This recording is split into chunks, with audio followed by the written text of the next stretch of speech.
आवाज महाराष्ट्राचा। बहीण भावाचा अतूट नाते असणारा सण रक्षाबंधन। काल सर्वजण या रक्षाबंधन सणाची उत्साह सुरू असतानाच काल एक वाकड पोलीस स्टेशनच्या हद्दीमध्ये एक हळहळ करणारी बातमी जी आहे ती समोर आली आहे। शिल्पा सचिन गवारे, वय वर्षे 42, उच्चभ्रू कुटुंबातील शिल्पा गवारे यांनी आत्महत्येची घटना समोर आली आहे। पोलिसांनी दिलेल्या माहितीनुसार शिल्पाचे कुटुंब जे आहे त्यांच्या फिर्यादीवरून शिल्पा गवारे हिचा नवरा, दीर, सासू व सासरा यांच्यावर हुंडाबळीच्या कलम तसेच शारीरिक व मानसिक छळ केल्याचा गुन्हा दाखल करत 4ही आरोपींना अटक करण्यात आली आहे। आज रक्षाबंधन आणि या रक्षाबंधनला बहीण भावाला राखी बांधण्यासाठी येत असते। यातच शिल्पाच्या भावाने जे आहे ते शिल्पाच्या सासरच्या मंडळीवरती गंभीर आरोप केले आहेत। या रक्षाबंधनाच्या सणाला आज ती नाही आहे, यामध्ये त्यांना अश्रू अनावर झाले आहेत। नेमकी काय घटना आहे आपण सविस्तर जाणून घेऊया। आत्महत्या केलेल्या मयत शिल्पा यांच्या भावाने दिलेल्या फिर्यादीनुसार पती सचिन गवारे, सासरे उत्तम गवारे, सासू संजीवनी गवारे, धीर संदीप गवारे हे गेल्या 17 वर्षांपासून माहेरच्या प्रॉपर्टीमध्ये हिस्सा आणण्यासाठी शिल्पा यांचा सतत छळ करत होते। सासरच्या मंडळींना शांत करण्यासाठी मयतच्या माहेरच्यांनी त्यांची सामाजिक प्रॉपर्टी हक्काचे शेअर्स दिले होते, तरीही संशयितांकडून मारहाण आणि जाच सुरूच राहिला। माझ्या बहिणीला न्याय मिळायला हवा, ती असा टोकाचा निर्णय घेऊ शकत नाही। जर तिला आत्महत्या करायची होती तर तिने खोलीचा दरवाजा उघडा का ठेवला, असा संतप्त सवाल मयताच्या भावाने उपस्थित केला आहे। रक्षाबंधनानिमित्त भावाला भेटण्यापूर्वीच बहिणीला असा करुण अंत बहिणीचा झाल्यामुळे परिसरात तीव्र संताप व्यक्त होत आहे। वाकड पोलीस या संपूर्ण घटनेची सखोल चौकशी करत आहेत। आत्महत्या केली असल्याची माहिती समोर. एक 42 वर्षीय विवाहितेने आत्महत्या केल्याबाबत माहिती प्राप्त होताच आम्ही घटनास्थळी जाऊन सर्व चौकशी केली आणि मृतकाचा भाऊ याने आमच्याकडे फिर्याद दाखल केली। त्यांच्या तक्रारीवरून आम्ही BNS कलम 108, BNS कलम 85 आणि 3-5 अशा कलमाने गुन्हा दाखल केला आहे। गुन्ह्यामध्ये आम्ही 4 आरोपी अटक केलेले आहेत। त्यांना माननीय न्यायालयासमोर हजर केला असता माननीय न्यायालयाने त्यांना 5 दिवसाची पोलीस कोठडी रिमांड सुनावलेली आहे। गुन्ह्याचा तपास सुरू आहे। अटकेत असलेले व्यक्ती कोण कोण आहेत, त्या विवाहित महिलेशी त्यांचं काय नातं होतं आणि त्यांच्यावरती नेमके काय काय आरोप आहेत?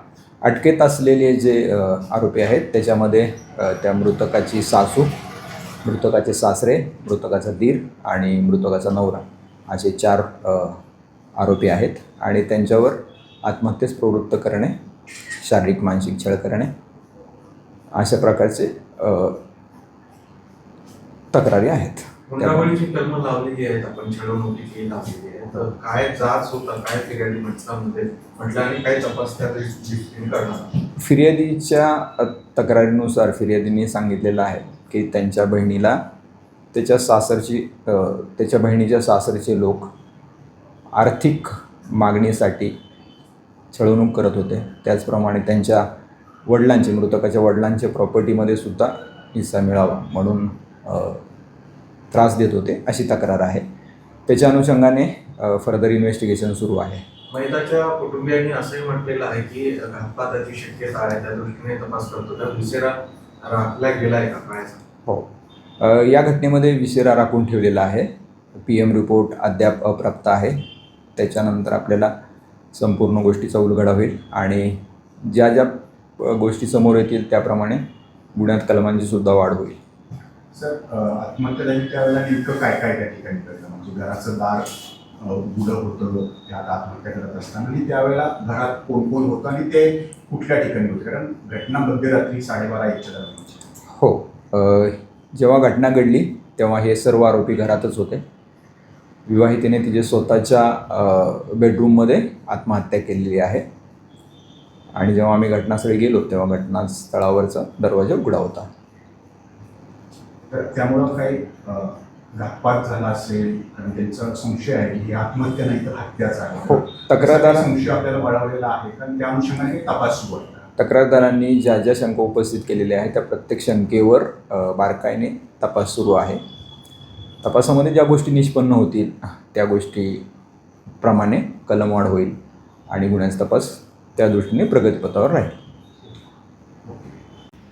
तेव्हापासून लग्न झाल्यापासून तेव्हापासून छळ होता तिचा. आज परत त्यांनी त्याचा छळच केला.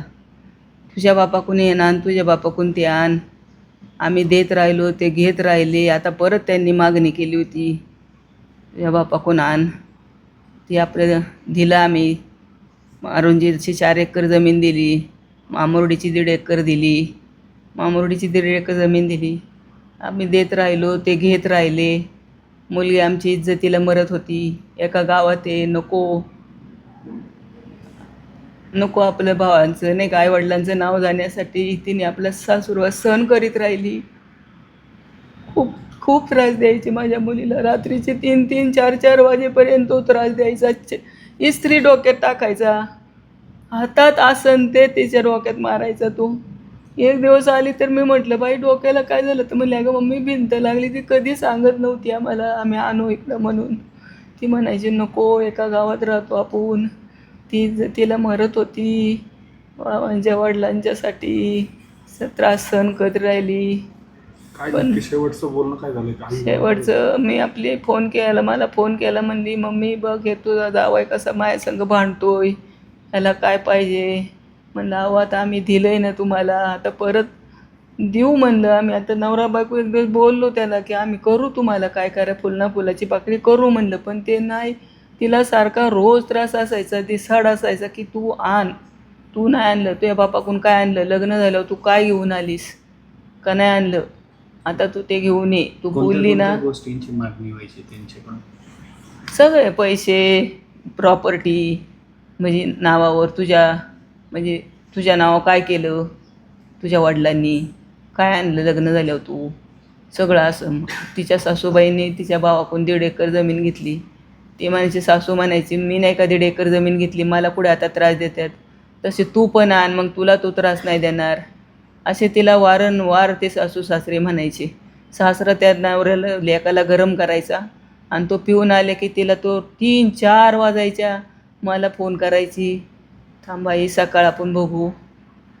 नाही, या सर्व घटनेला कोण जबाबदार वाटतं? या सगळ्या घटनेला सासरा, घरातली 2-3 माणसं, दीर, नवरा, सासूबाई, हे जबाबदार. कधी झाले, किती वर्ष झाले लग्नाला? आता 4 मध्ये झालं ना, 2009ला झालं लग्न. 2009 तेव्हापासून त्रास आहे बघा तिला. ती नवीन तर आम्हाला काही सांगितलं नाही. आता ती सांगायला लागली. म्हणली मम्मी असं. मी समजावलं, अहो देऊ आम्ही, करू आम्ही, तिला कशाला तुम्ही त्रास देता. आम्ही वारंवार सांगत होतो. आणि मीटिंग घेतली की गप्प बसायचा, रडायचा, नाटकं करायचं आणि परत 4 दिवसांनी हाय तेच करायचा तो. त्याचा तमाशा चालूच राहायचा. पोलीस प्रशासनाकडे तुमची प्रमुख मागणी काय असणार? काय नाही की त्यांना शिक्षा झालीच पाहिजे, तरच पुढच्या मुली वाचतील, नाही तर वाचणार नाही. लोकांना हात जोडून विनंती करते मी, आईबापांनो दारुड्याला मुलगी देऊ नका, नाही तर आमच्यासारखं तुम्हाला रडावं लागेल. दारुडे चौकशी करून मुली द्या, नाही तर तशा मुली सांभाळा तुम्ही घरात. सर्व्हिस करून तुमची पोटं भरतील लागलं तर, पण त्यांना देऊ नका तुम्ही. हात जोडून विनंती सगळ्यांना. ही दुसरी वैष्णवी झाली आता. पहिली वैष्णवी आमचीच होती, भावाचीच मुलगी होती आमच्या. तिला पण असंच केलं, मारहाण छळ सगळं करून याच प्रकार केला. यांनी सुद्धा माझ्या मुलीचा असाच केला. तिने घेतली, तेच मुलांना तो शिकवत होता, तू बी सासरवाडीकून घे. आम्ही देत राहिलो, ते घेत राहिले. शेवटी माझ्या मुलीला त्यांनी माझ्या मुलीचा खून केला तिघा बापलेकांनी, असा माझा न्यायालयाकडे आरोप तुमचं काय मागणी असणार आहे? असा आहे. न्यायाकडे आणि काय त्यांनी मागणी? सासरवाडीची जमीन घेतलेली आहे हिस्सा, तो हिस्सा आमच्याकडे बी लेकाला सांगायचा, दारू पाजायचा, तो बी प्यायचा आणि लेकाला बी पाजायचा आणि हिस्सा घे म्हणायचा आणि माझ्या मुलीला रोज मारहाण करायचा, घराच्या बाहेर काढायचा. असल्या चोरांना मुली देऊ नका. कधी त्यांनी तुम्हाला सांगितलं का पुढं अशा प्रकारचा त्रास की होतो? सावध व्हा लोकांनो, की अशी जरा बघून द्या, असल्या चोरांना मुली देऊ नका, मुलीचं वाटोळं होते. असे प्रकरणं आमच्या वाकडमध्ये अजून एक घडलेलं आहे याच्या आधी आणि परत हे दुसरं घडले. मेन उत्तम गवारे, सचिन गवारे आणि संदीप गवारे संजीवनी यांना सुटका झाली नाही पाहिजे. आमच्या अशी इच्छा आहे, बाकी काय नाही. त्यांना देत राहिलो, घेत राहिले तरी माझ्या मुलीला त्यांनी माझ्या मुलीचा खून केलेला आहे, आमचा हा आरोप आहे. पुणे तसेच पिंपरी चिंचवड आणि महाराष्ट्रातील महत्त्वाच्या आणि ताज्या बातम्या पाहण्यासाठी महाराष्ट्र 18 न्यूज चॅनलला यूट्यूबवर सबस्क्राईब करा आणि बेल आयकॉन प्रेस करा.